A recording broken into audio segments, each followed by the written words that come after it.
Pour revenir sur la question de l'équinoxialité et de la socialité, je dirais que la socialité fonctionne beaucoup plus sur les groupes et l'équinoxialité sur les personnes. La socialité, on va parler des uns et des autres. C'est l'article indéfini. Les noirs, les femmes, etc.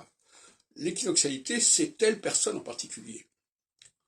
On va désigner cette personne par sa qualité particulière et non pas par son appartenance. Si on prend le cas de la Shoah, par exemple, on a typiquement une phase solsticiale où les Juifs sont considérés comme un groupe.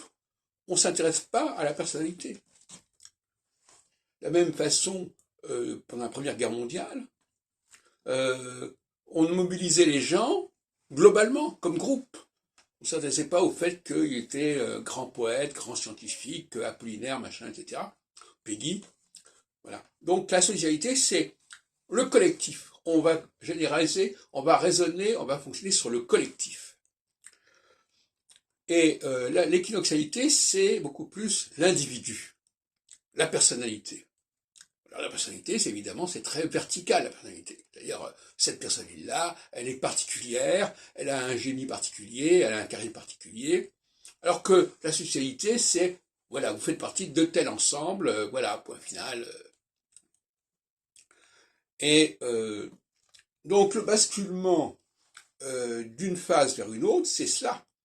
On passe de la socialité du collectif, et le collectif, ça peut être la mafia, une mafia, comme on dit, à une stratégie de l'individu, de la personnalité, du génie spécifique. Et inversement, on va passer d'une phase du génie spécifique équinoxial à l'idée que finalement, ce qui est important, c'est le respect du collectif.